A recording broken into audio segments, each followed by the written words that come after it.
Hello, everyone. Welcome to the Canadian Electricity Association's Conversation webinar series. I'm Janice Garcia, Corporate Secretary here at CEA, and I'll be your host for today's webinar. CEA has worked with our corporate partners to develop this conversation series, which focuses on solutions to current and future challenges faced by our industry. Today, Siemens Canada will be presenting utility distributed energy resources adoption with the Energy System platform. The energy system is currently undergoing many changes today, from decarbonization, decentralization, and digitalization. The energy transition is challenging and might lead to consumer price increases and lower profits for utilities. Siemens is going one step further by working with its utility partners to provide the energy system platform of the future. Our presenter is Jacob Picklemeyer, Program Director, Smart Grid Atlantic. Before we get started, feel free to type questions into the question area on your webinar screen. We'll ask those questions at the end of the webinar. Later today, we will send out a recording of the webinar along with a post-webinar survey. We certainly appreciate your feedback and are very much interested in any topics you would like to see as part of this conversation series. You can also access a PDF of this presentation by clicking on the handout section on your screen. Jacob, I'll now turn the webinar over to you. Thanks a lot, Janice. Very glad to be here. Welcome everyone to this conversation series. We're proud to be invited to contribute today to that conversation, as there are indeed many things to be discussed in the industry at the moment. So let's get started right away. Warm welcome once again. I'm talking to you today from my home office in Toronto, where I'm grounded, as probably most of you are at the moment in the home office. And yeah, looking forward to the discussion with you all today. So let's go into the content right away. The introduction has already given a hint at that. We are in the middle of a major transformation in the industry, in the utility industry, specifically electric utilities.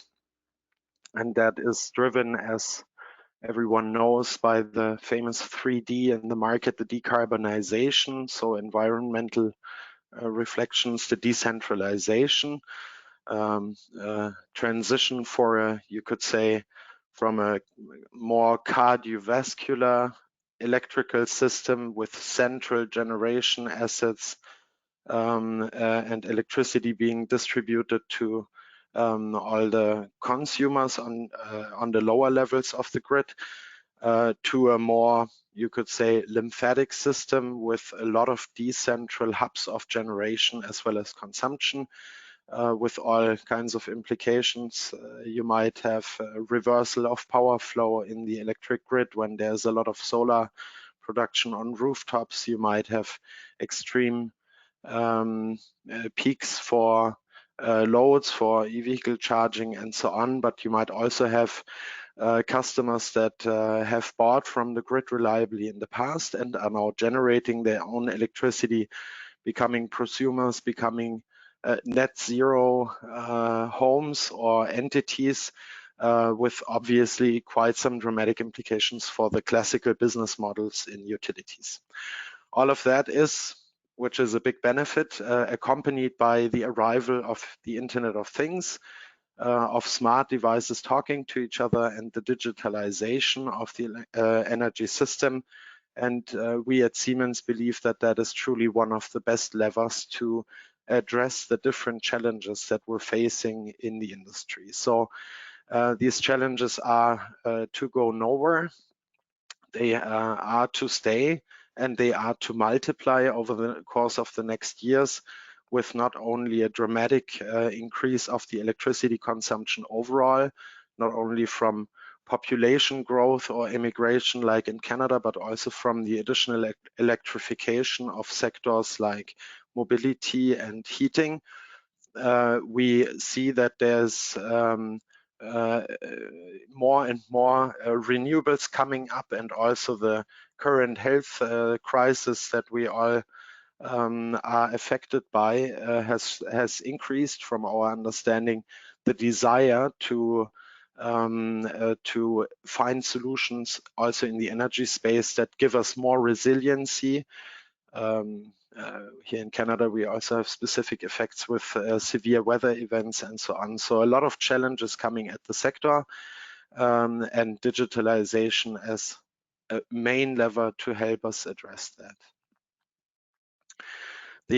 Let's quickly talk about the challenges in a little bit more detail. I believe we have a real utility audience today in this conversation series.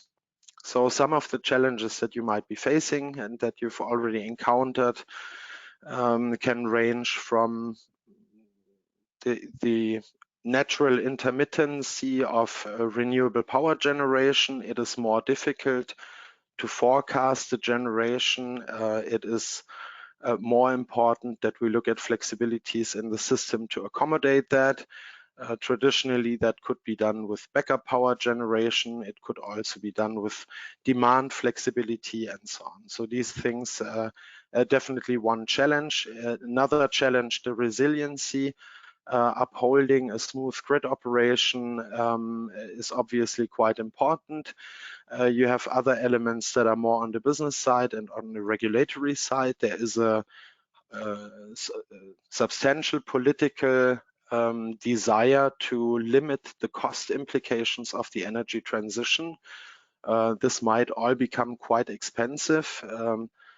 Just think of things like in Europe, where you had a lot of subsidies going into renewable energy that has multiplied the challenges for the utilities very early on in the game. And the expectation is more or less that the industry finds ways to deal with that in a more or less cost neutral way, or at least with a minimized impact to the ratepayers. You have beyond that, all kinds of new technologies, still a lot of uncertainty, not only with the prosumers, which PV panel to pick, which electric vehicle charger to pick, how should I set up my home, what can I do to maybe foster the green development of the sector, but also on the utility side, what's the right systems for tackling these challenges, what's the right business models going forward. What about customer defection or load defection? How do we balance that? And on top of it all, obviously also cyber challenges. The energy system is one of the most vital systems to run society and needs to comply with the highest standards of reliability. And that obviously is not only on the physical and on the operational technology level, but also on the IT level. So cybersecurity also plays a big role. Traditional business models under a squeeze, we need to find new ways. So this is the setting. Why we are talking to you today is also because we have started an initiative here in Canada from which we wanted to share a couple of findings and a couple of insights and provide that as an input to the discussion that we're having here in the industry to shape that future together. Siemens has, in this partnership that is called Smart Grid Atlantic, joined forces with two utility partners, New Brunswick Power and Nova Scotia Power. Together we are receiving funding from the government in creating intellectual property here in Canada, creating a knowledge and a competency cluster, which for Siemens is also a hub in the global development. And besides my role here in the project, where I have the pleasure to work with a great team to deliver this initiative, we are also acting as a cluster in the global structure of Siemens, defining and shaping the future DERMS offering of Siemens globally. So this is quite an interesting and cutting edge initiative. Siemens is very much committed to. The general idea here is to broaden the understanding and to develop the right mechanisms for DER management, so the management of distributed energy resources in the future, in a platform that the utility would be operating to get the transparency on the assets, to engage with the customers through programs, and to provide grid services. I will go more into detail on that. So on the higher level, it is about a cloud-based IoT platform that connects all the dots in this distributed energy landscape. It is a public-private partnership. We're working with the communities, for instance, the town of Shediac or the town of Amherst, and we are, like you see here, connecting a whole array of different distributed energy resources. And that really spans a lot of different scenarios. It goes from residential devices like solar PV on the rooftops, e-vehicle chargers, smart water heaters. It goes on to fleet applications or to CNI, so commercial and industrial applications, be it generation, be it storage, be it load integration. And it even ranges to entire microgrids. So we are also connecting two communities that will be on the equipment level and on the local level optimized by a microgrid configuration and a microgrid controller. And those microgrids as a whole will also be integrated into this platform to demonstrate the capabilities of, for instance, integrating remote communities in concepts like that. With all these distributed energy resources connected, we have certainly left the stage of a lab environment. This is a real life test bed for 2 or 3 years to give us insights, also the utility partners insights on the business models and how to define the collaboration with prosumers and grid edge devices in the future. We are going through the heavy lifting on the program at the moment. We've successfully deployed the first couple of releases to the utilities and are working on expanding the integrations to the actual target state over the next year and a half. We are also on track with our commitments to the government, so the initiative is running quite smoothly at the moment, and we're excited to see what's coming out of that and which learnings we can yield. We're right now integrating with the first DERs and will start the pilot operation in this winter. So how does this initiative here in Canada fit to the whole discussion? We have decided from the Siemens side to join forces with utility partners to develop that as a product, but as I've said, it also will eventually emerge from this cluster as a global offering and as a Canada-wide offering, obviously. So let me link that back for you and explain to you a little bit what our understanding of the market and of the evolution in the market is, specifically talking about the management of distributed energy resources in utilities.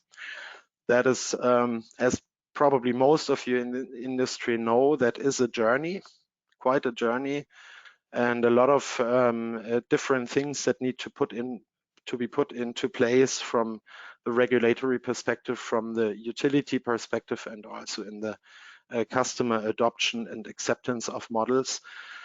What we see, and here it helps that Siemens has been accompanying utilities for about 20 years, probably, or even longer in the energy transition, and we've seen the development and the emergence of different use cases and applications in that space and have supported that with software offerings before.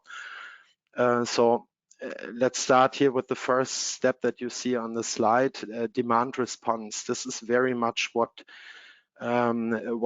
the cradle of the industry in North America. So in both the US as well as in Canada, the focus was very much on loads in the beginning.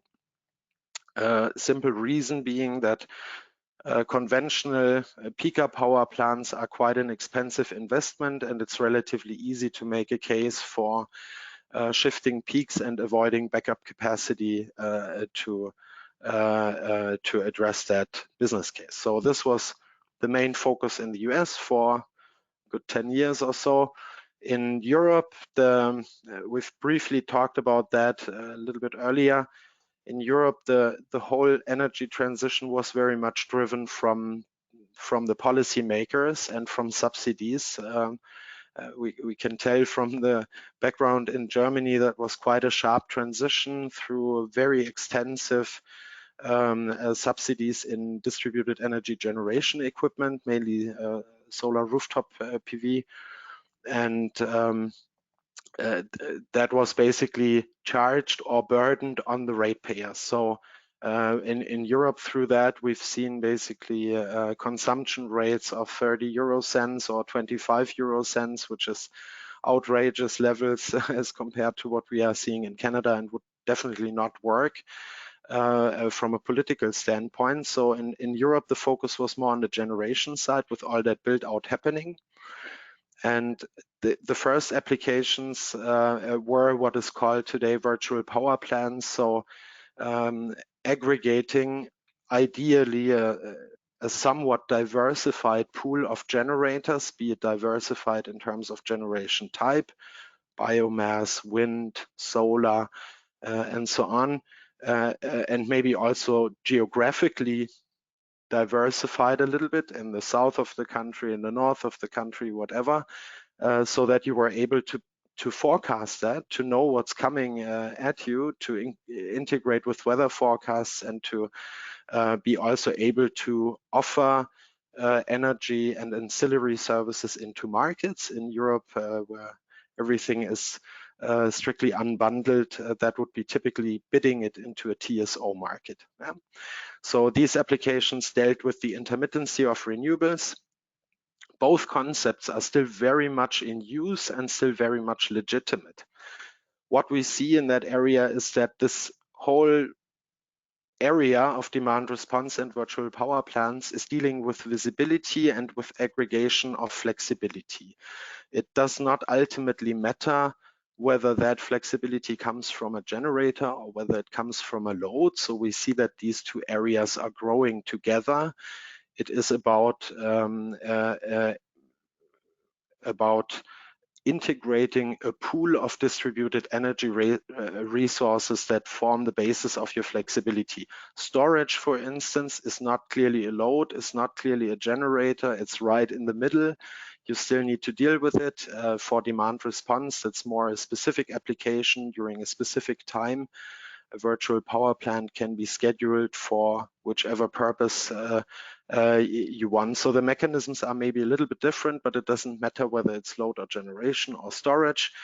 We are using and offering both mechanisms, and we understand them as a way of reaching out to devices to help all kinds of purposes on the utility side, be it on the DSO level or on the TSO level. And that is really the next evolution that we see in the market. Again, North America is leading the pack from our understanding in that regard, mainly in the US, driven by the incredible pressure on utilities on the distribution level to deal with PV in-feed in sun state like Arizona, but also to deal with e-vehicles being connected. And we see that while demand response and virtual power plant in the beginning were ideas on the transmission level, how do I balance the total supply and demand in my geography, are now converting into more and more business cases and use cases where you very much look surgically at where the impact is occurring. So looking at a feeder level, at a substation level, at a transformer level, where are the most critical challenges, and where can the conventional build out of poles and wires and bare metal equipment be avoided, or at least complemented and reduced by the use of technology to integrate distributed energy resources. So you could say you have a problem in your feeder, you detect that on your advanced distribution management system. There is a proposal calculated how you could resolve that constraint violation and deal with it. And besides traditional utility assets like a tap changer, like a capacitor bank, like a switching procedure, you would now have contracts, if you will, of flexibility at your hand or at the tip of your finger that you can activate, and you can try and curb consumption or increase generation or incentivize backfeeding generation and excess generation instead of locally storing it, and so on and so forth. So all of this can now be the same pool of resources that have served a system level purpose or a transmission level purpose before, can now also be used to serve a distribution management purpose. The biggest stepstone to that is really on the utility side, getting transparency into the distribution level, the arrival of advanced distribution management systems, and them starting to go beyond pure outage management systems with more transparency on the grid, a grid model, the ability to run state estimations and power flow calculations. In Smart Grid Atlantic, we're even going one step beyond that, if you will. So besides DERMS, which is oriented towards the distribution system operators and their network management, we are also covering an aspect in the program that we believe will play a big role in the future, and that's transactional business models. So how do people engage in community trading or peer-to-peer trading? What concepts for pricing, maybe even nodal pricing, will come up in the future, and we're trying to anticipate that and experiment with that to also be able to cover that in a productized offer going forward. Having said that, I'm proud to say that we got selected earlier this year by one of the leading analysts in the industry as a #1 provider for DERMS. Is that because there's some secret sauce or some magic technology? Probably less, but what we see in that distribution field when we're talking about DERMS, it is about combining the approaches from the business and customer or consumer oriented sides in the utility with the grid operation and more operational departments within the utility, but it's also on the software side, connecting grid control systems or advanced distribution management systems and adding functionality like what we've described, getting situational awareness of the distribution grid and linking that to offerings that have existed before in the distributed energy resource management space. So aggregating distributed energy resources, engaging with the customers, enrolling them into programs. And as we've seen throughout the presentation, Siemens has a strong coverage in both. We do both. We do DER management software and we do advanced distribution management systems. And as opposed to some of the other players in the industry, we don't need to partner to deliver a solution. And we are able to integrate that in different scenarios and at different life cycle stages of the utility. So coming back to that idea, also on the utility side, there is quite a journey. We are working with customers that have a more basic SCADA or distribution management system in place, and we're bringing in a broader functionality in DERMS. We're working with customers who have a very state-of-the-art ADMS already in place and are looking to enable broader DERMS use cases, looking sometimes more for the customer-oriented or DER management-related functionalities. So at the moment, this is still, from our understanding, a system of systems approach and a market in which things are still being defined. And we are very excited to join partners and to find partners to lead that innovation in the sector together. So DERMS, as we said, very much talking about the distribution management constraints and how to resolve them or how to help resolve them with distributed energy resources. Just one comment maybe for those of you who might be more on the distribution network operation side. What I find very interesting and important in our concept is that the user interface to a grid operator should ideally not change, right? So you have a complicated story in the background to integrate with all the distributed energy resources that can be a crazy mix of utility-owned assets with direct communication of residential devices that are cloud integrated in a vendor cloud. It might be previous integrations through aggregators that the utility has already gone through and established programs. All of that needs to be brought together, but to the operator, it should look like one more lever that he can use to resolve a certain constraint. So that requires a synchronization on the grid model and a dynamic aggregation of the devices that provides that flexibility and that forecast. And it can then serve a wider array of purposes from our understanding than just DERMS, but it can very well serve that purpose as well.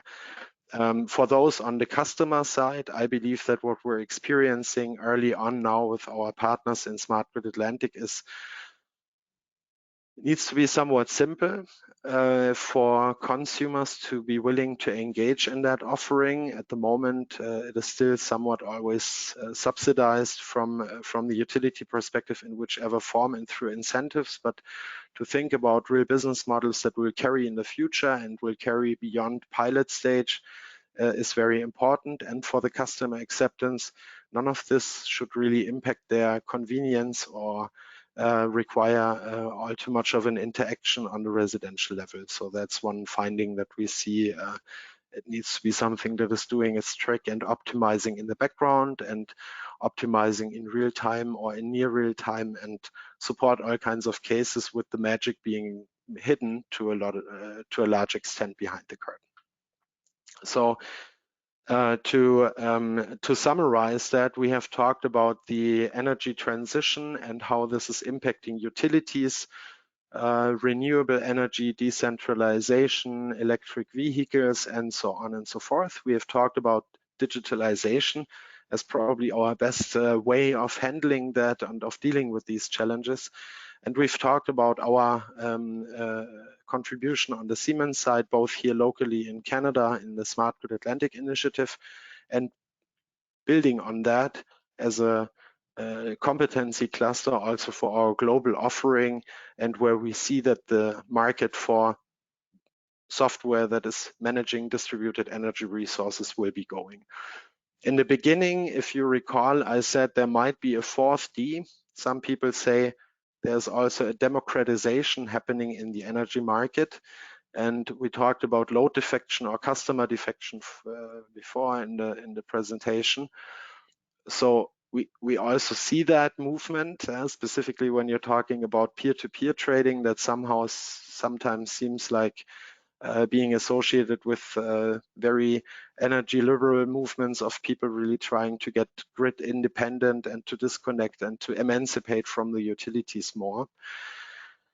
And we at Siemens really believe that that is probably a valid agent or driver for change, but the utilities will be required in the future. The utilities are in much better shape than individual users to discover the technological possibilities, to condense them into an understandable offering for people who want to be part of this, thereby engaging the private and consumer-owned investment into generation assets, into storage, into equipment that can be used to run the system. And someone will still, from our understanding, be required to run that system and to tie the dots together. And we believe that the utility has a major role here also for carrying risks. If I look at myself, I would like to invest in distributed energy resources for sure, but would I want to carry the entire risk of creating a backup, of ensuring my own supply security in all eventualities? So the utility is still very much required, and we believe that the utility has a good opportunity to gain and retain a key role in that new energy market that might be evolving, also depending on regulation. But we believe that flexible concepts that think the energy system as marketplaces or as a marketplace that could very well be utility operated, and it could build a platform for incentivizing people to engage with the system, to invest in decentral resources, to provide the flexibility from these distributed resources to the system, to make them accessible to the community for a better optimization together than you could ever get if you're optimizing individually on your own account. So this is an important function that is required to be filled in the market and that we believe utilities will be growing into, and that we are most excited of supporting with software offering that can help you do that and can help you establish business models to incentivize, to buy, and to manage the flexibility from distributed energy resources. So thanks a lot for the opportunity to showcase and to display a little bit our thinking and our understanding of the market as it is today. And I'm happy that we have a little bit of time now to go into a Q&A session, and looking forward to answering the questions that you might have following this presentation. Jacob, thank you very much for an interesting and informative presentation. A few questions have already come in through the chat function, but a reminder to participants to please use the chat function and type in any questions that you may have. So we'll start with the first question. Are there regulatory barriers, both here in Canada and in other jurisdictions, that Siemens is engaged in to moving forward with this vision? So thanks a lot for the question. That's a good question. Both here in Canada and in other geographies, there are definitely regulatory questions and regulatory challenges still on the table. Let me give you one example. Like we said, for transmission level or TSO level use cases, bidding energy and ancillary services is, at least in Europe and also in North America, quite an established mechanism, and we know how that works by now. There's still some changes underway, also with virtual power plants in the US, for instance, now allowing much more assets to contribute to system level services. But on a distribution level, that's quite an open space. So it is not yet clear here and also in other geographies what the marketplace will look like for prosumers to offer distribution level services, for retailers and distribution utilities, how they will contract that flexibility and how it will be eventually traded or offered between utilities. So that is an open space, and Siemens is engaged in that discussion because we feel the pain of our customers and of our utility partners, but also is sometimes part as an expert advisor or as an input provider in political discussions, obviously to the degree that we are asked to provide opinions. But we're not influencing the policy making, so we're a recipient of that, much like the utilities, and it's maybe discussions like this in the community that can also help bring about changes and align changes. Great, thank you very much. We have another question here. Do power utility companies need to completely change their current non-smart meters? Also, very good question. Thanks a lot for that.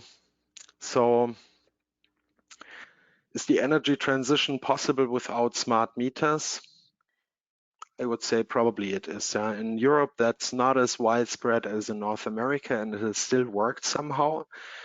And sometimes even if you have smart meters, it doesn't help you either way. So what we see regularly is a challenge where on-site generation is hidden in the consumption. And you basically see a net consumption through your smart meter, but if you don't have a sub-meter or any other way, could be a cloud integration or something like that, that gives you visibility to the generation device specifically, you will miss a point in forecasting the load or the net load coming from that home just by looking at days of times of the day or times of the week and so on. So it's important to get that visibility into the assets that are distributed in the field, not for everything, but for the larger topics that are more important and play a bigger role in the province, in the geography, and the territory that you're serving. And it is important to get that visibility either through smart meters, which helps a lot, or in other cases, maybe also through other means and mechanisms. Great, thank you. Another question, how far along is your energy system platform from being commercial ready? When will your pilot be completed?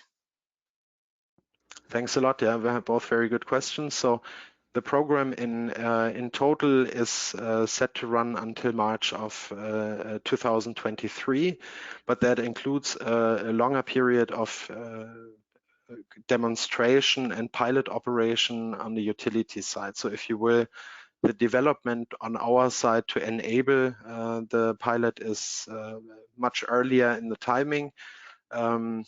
Major milestone will be definitely at the end of next year for an integrated package and offering that enables all these functionalities for the pilot demonstration. And I mean, if you look at Siemens globally, we're also working with other utilities, and we are already offering systems and software in that space. ESP is a local Canadian deployment, and we are, I would say, always ready to discuss with potential interested parties to maybe also build on Smart Grid Atlantic, make it larger, make it broader, bring it to another province, and we would be prepared to and willing to engage on that today. Great, thank you. Another question here, for the customer to benefit from the DER and peak savings, who owns the data and who will be connected to make the pilot worthwhile? Or sorry, from customer to benefit from the DER and peak savings, who owns the data and who will manage the data transmission to and from the power companies? Thanks a lot. Yeah, that's also a good question, and it sheds some light on what's the challenges in the industry and in the software in that space. Typically, what we are seeing is that a lot of that is handled through a customer management system on the utility side. So if you have an existing tool, be it Salesforce, be it SAP, DSM, there is typically a solution that will be in front of the customer, and usually that's also handled for the majority of the customer information and of the data. For the device data, that is really it's a broad field, and we could probably spend a lot of time just on that question, because it really depends on who's owning the asset. Is it the utility's own asset, or is it a prosumer asset? If it's a prosumer asset, it might depend on which device you're using. So look at companies like Tesla. They are basically trying to close their ecosystem in some areas and retain the data, and you can access pieces of the data through an API. In other cases, you're buying more raw equipment, if you will, an individual battery, an individual inverter, and you might have much more access according to IEEE 1547, for instance, to have local communication to the device and be much more interactive with it. So it depends very much on the device, on the prosumer who's owning that, and on the contractual situation with the utility, and also the utility systems that he's using today to manage his customer data. And a DER management system does not necessarily need to get involved with that. It can usually deal with the locations of distributed energy resources and participant numbers, if you will, to handle the data it needs to handle. Great, thank you. Is Siemens providing capital equipment for this solution, or is it a cloud solution that plugs into existing customer data points? Let me think about that question and try to answer that right. I hope that I got your question correctly. Is Siemens providing a capital investment? First, let's maybe answer that. Yes, we are. The total project volume of Smart Grid Atlantic is a little bit more than 90 million Canadian dollars. That comprises the Siemens contribution, but also the utility contributions, and involves all the communities that you've seen, and assets as well as software.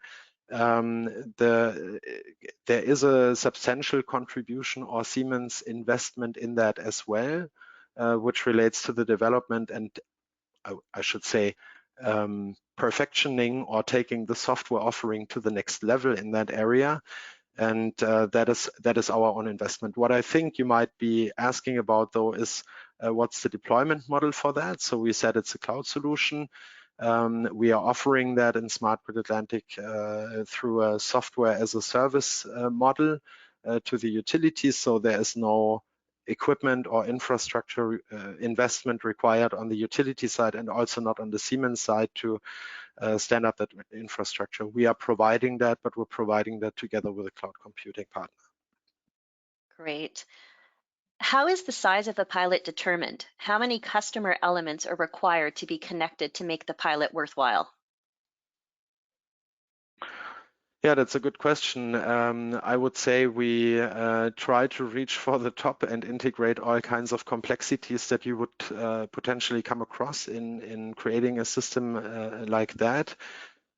We have a very broad array of different shades of directly connected devices, as we said, of vendor aggregations and integrations with their clouds, but also with residential devices that we integrate and communicate with directly. So it's a very broad array, also connecting the microgrids, and it is worthwhile for us already to do that with what we're providing. There's a lot of innovation also in the business model, like we said, software as a service, all of that cloud-based.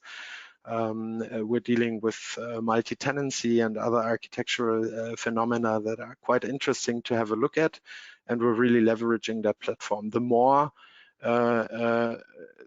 more complexities you integrate, so to say, the more challenges you address, the further you would get on the innovation side. But what we are also keeping in mind for the utilities is there will be things and business models and integrations that we go through, that we implement, that we demonstrate. And it is very important for the acceptance of the energy transition to migrate those good examples that you have and those best practices into production programs quickly to spread the word, to capitalize on what you've already learned. So it is very important that the industry is moving past the pilot stage, I believe. Great, thank you. Next question. Does Siemens have their MDM strategy? And does your data structure comply with the green button data? Yeah, thanks a lot for the question. So, of course, there is an MDM or a metadata management strategy in place. You know that Siemens offering in the metadata management space is the Energy IP platform from eMeter, which is also a local provider, at least in North America. They are sitting in the United States, so they have an MDM strategy, and it is aligned. So we have basically, you could almost say in that software space, there's three different offerings or areas of offering, which is the pure play grid control software or the pure play metadata management software.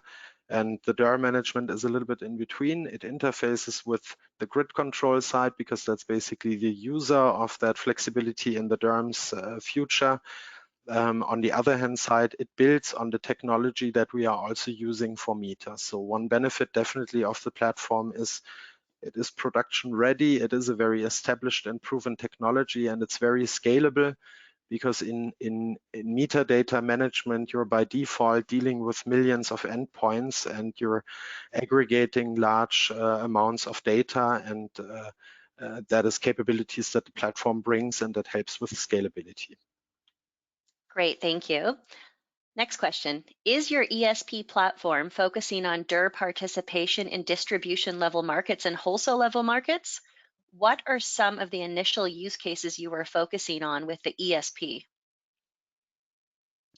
Yeah, very good. So very good question. And In principle, yes. Maybe you recall from the presentation, I was showing this staircase with 4 steps of the evolution of the use cases, and in Smart Grid Atlantic, we're really covering all those. So it is for distribution level and for transmission level or wholesale level transactions or use cases. And we look at loads, we look at storage, we look at generation, and we look at all kinds of different programs that range from more planning functionalities like day-ahead energy trading or day-ahead scheduling of demand response events, peak shifting, and so on. But it ranges to much faster responding intraday, hour ahead, and even regulation cases, which is then typically more seen on the distribution level. So it's very different timescales on which these programs are run.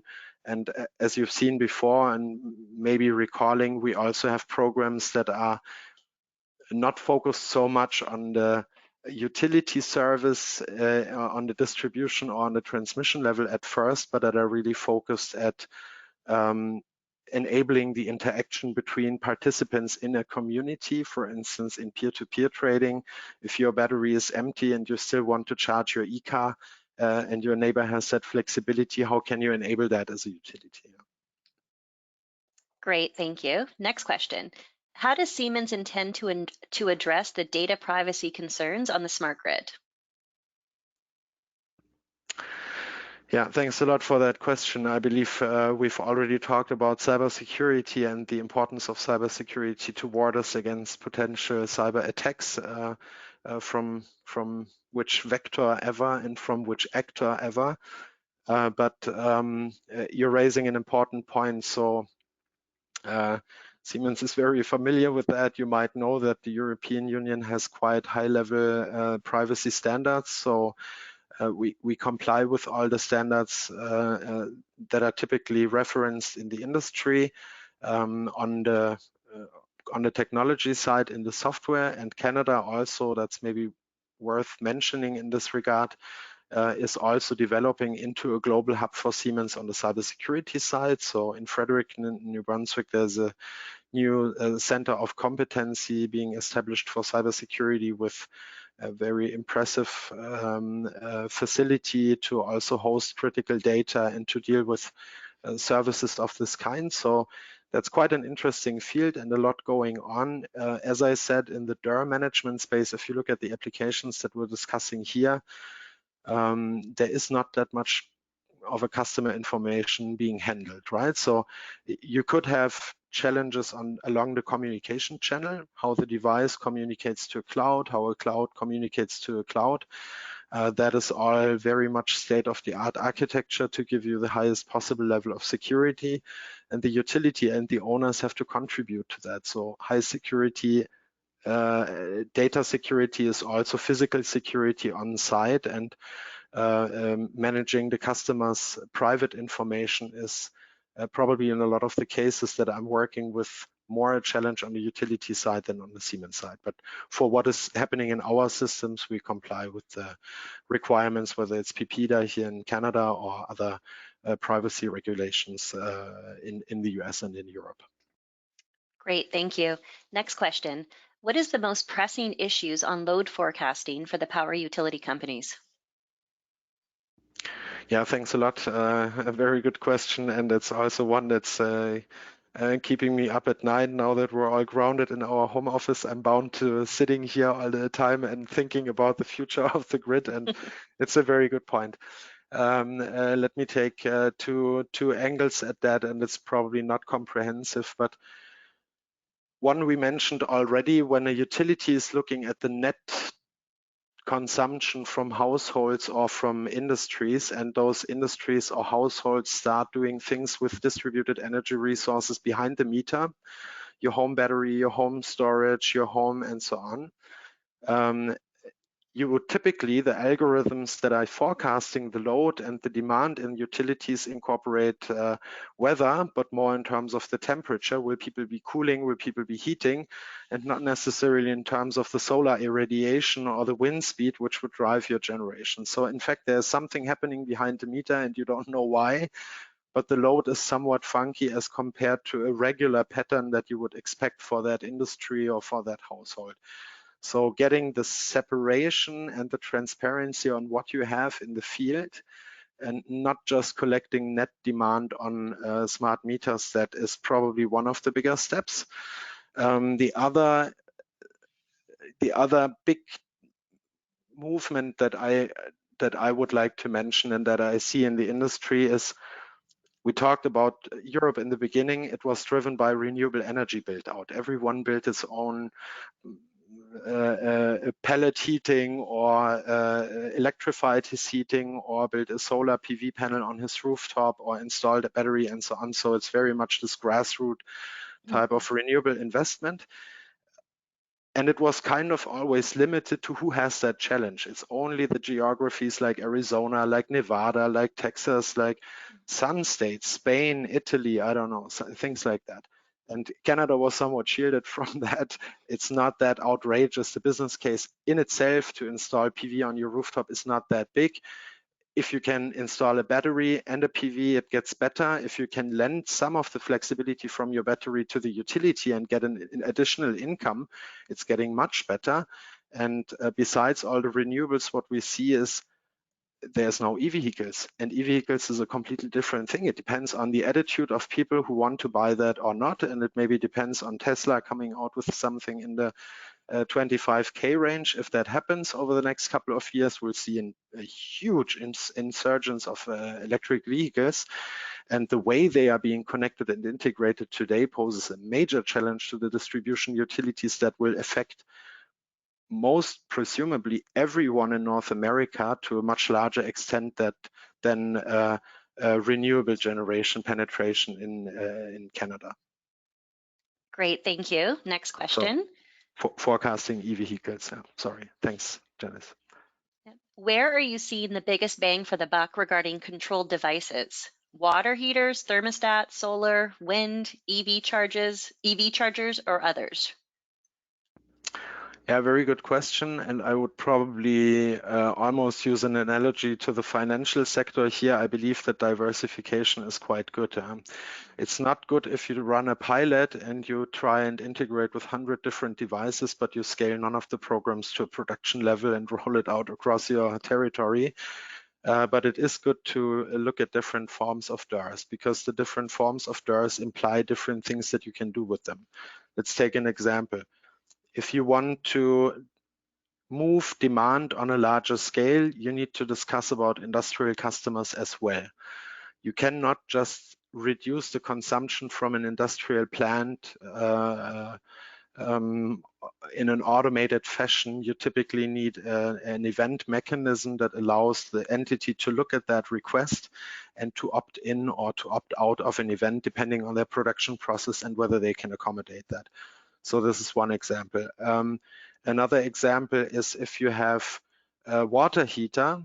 It has a great thermal storage potential and can definitely move the needle in residential programs, I would say. So very powerful source of flexibility. But in many cases, other like maybe heat pumps, it is a one-way street. So you can basically increase or decrease your load, but you can not increase generation. So, and it's also maybe not as fast responding as a battery would be. So you're always looking for a mix.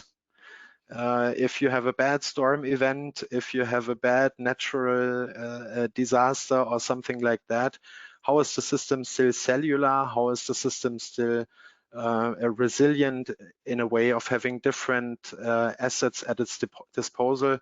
Some things might not work on a hot summer day. Some things might not work on a cold winter day. So it is a mix of resources depending on the constraints that you have on the customer side. What can you do with that device? How often can you dispatch it? Do you need to ask for permission, sort of? And depending on the capability of the devices, is it a second basis reaction? Is it a minute basis reaction? Is it a hourly basis reaction? So that really depends on the device capabilities. Great, thank and you. Sorry, maybe to add one last thought, because it came from the users. Depending on those capabilities, it will fulfill different purposes for the utility. So what's the biggest bang for the buck? look at the utility challenges. What's the 2 or 3 big themes? You have a morning peak, you have an evening peak, you have a cooling peak around noon. So that's different patterns, and which assets lend itself to help you with that main challenge. And we also believe that DERMS, for instance, will not be rolled out across entire territories modeling every substation.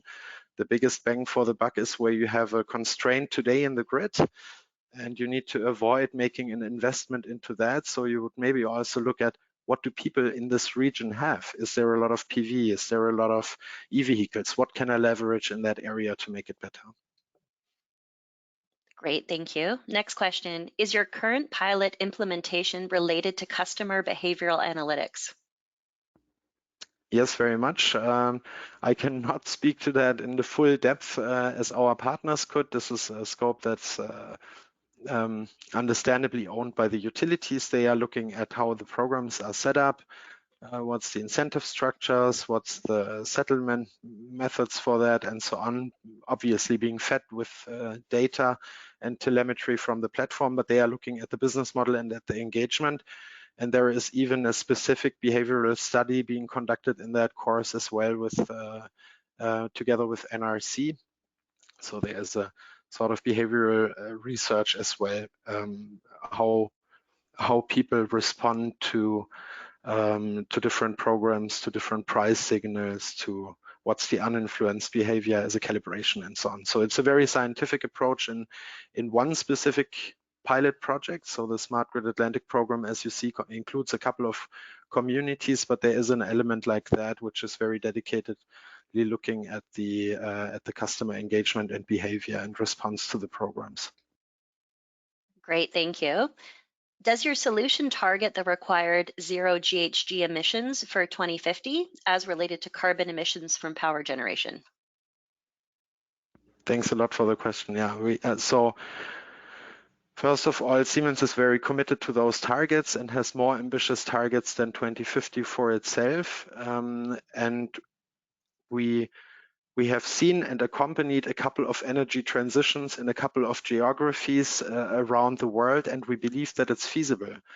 Let's attempt this. There is a chance that we can decarbonize the energy sector, and that we can do that much quicker and much cheaper than anyone had anticipated previously, by leveraging the smartness and the intelligence that we can bring into the system.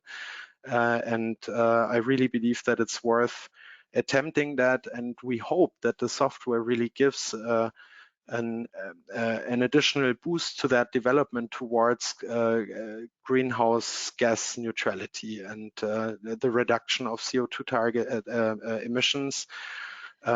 First of all, if you look at the arrival of carbon tax, conventional energy generation will get more expensive, and you will see more renewables, and someone needs to deal with the challenges that poses.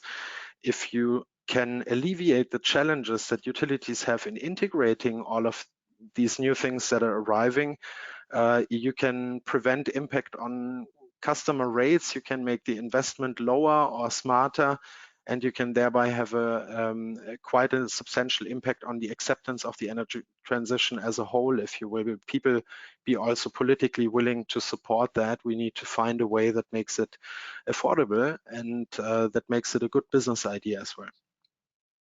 Great, thank you very, very much. We're now 2 minutes to time, so this will conclude the webinar. Thank you again, Jacob. Our next corporate partner conversation webinar series will be held on October 8th. Kubra will be presenting innovation in payments, Amazon, Alexa, Facebook, text, and more. On October 13th, Procedure Flow will be presenting on how utilities can train remotely and adapt during COVID-19. All of CEA's future events and webinars can be found in our monthly newsletter, Current Affairs, or you can go to the news and events section on our website at electricity.ca. Thank you very much again to Jacob and to Siemens for the informative webinar today, and thanks to all of our participants for joining today. Until next time, bye for now.